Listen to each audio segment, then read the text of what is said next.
Vous êtes 71% d'eau claire, 18% de carbone, 4% d'azote, 2% de calcium, 2% de phosphore, 1% de potassium, 0,5% de soufre, 0,5% de sodium et 0,4% de chlore.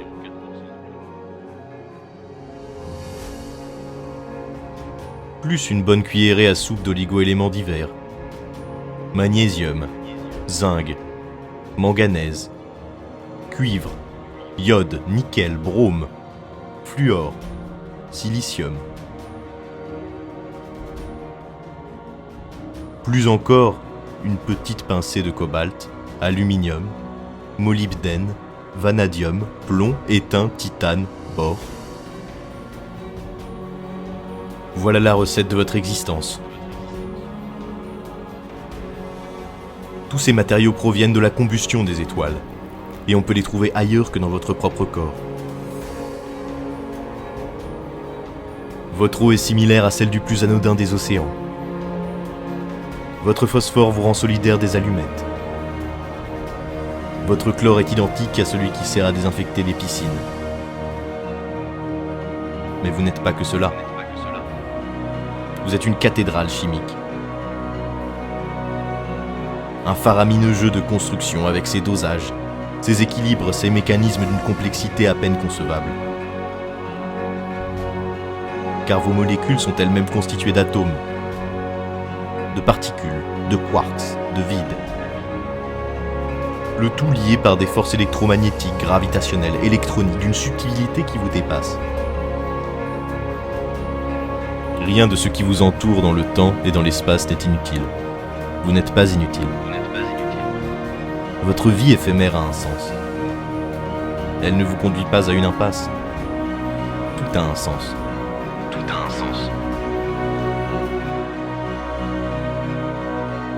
C'est tout de même difficile de penser que ça s'est formé à coup de variations tout à fait accidentelles. J'avoue que vraiment, ça me paraît enfantin et on aura du mal à en débarrasser la science. Voilà quel est mon avis secret. Comment est-ce qu'on fait pour savoir si un fait est scientifique ou non? Deux solutions. Il faut un qui soit reproductible. Notre raison reconnaît naturellement que le hasard ne peut pas être impliqué. Alors, n'est-il pas raisonnable de penser la même chose d'un système aussi ordonné que l'univers? Prenez un tas de planchettes Kapla par exemple et lancez-les vers le sol. Pensez-vous pouvoir obtenir par hasard une organisation bien structurée? Alors, n'est-il pas absurde de penser que la matière de l'univers qui s'est éparpillée dans le vide par hasard a pu créer une telle organisation? Serait-il possible de vous convaincre que cette reproduction s'est créée par hasard? Alors, si on ne peut pas arriver à croire qu'une telle reproduction puisse apparaître par hasard, comment pourrait-on penser que l'original, bien plus complexe, est apparu, lui, par hasard? L'idée que l'univers serait apparu accidentellement n'est-elle donc pas complètement illogique? Or, déjà celui-là, c'est raté. Écoute, attention, moi je suis aussi pour la science. La science confirme la Bible et la création.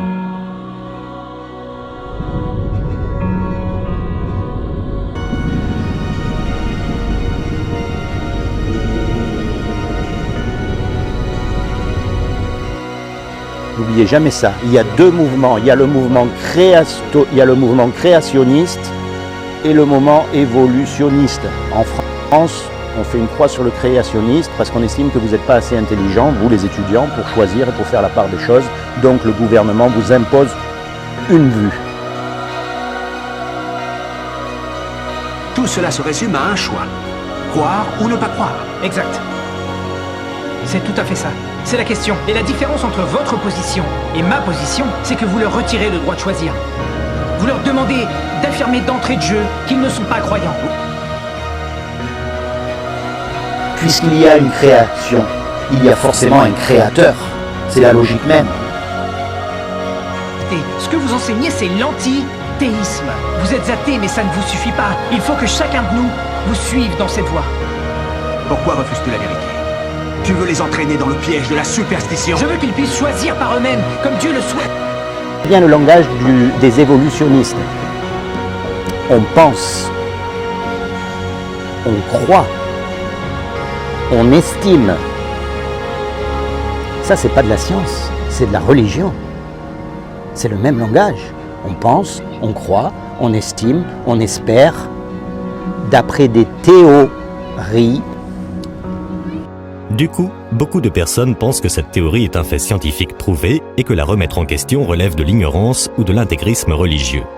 Néanmoins, ce que la majeure partie de la population ne sait pas, c'est que si la théorie de l'évolution reste aujourd'hui la théorie officielle au sein de la science, ce n'est pas parce que les preuves scientifiques sont abondantes à son sujet ou bien parce qu'elle a été prouvée par des preuves logiques et cohérentes. Au contraire, si cette théorie est acceptée de manière universelle au sein de la communauté scientifique, c'est simplement parce que la seule alternative pour expliquer l'origine de la vie est l'idée d'une création surnaturelle et que la science ne peut pas l'accepter. Est-ce que vous haïssez Dieu? Tout ceci est ridicule. Répondez, pourquoi le haïssez-vous? On a vu que la science ne s'y opposait pas, elle confirme son existence. Vous le savez au fond. Et vous le haïssez. La science confirme. La science n'est jamais allée à l'encontre de la création.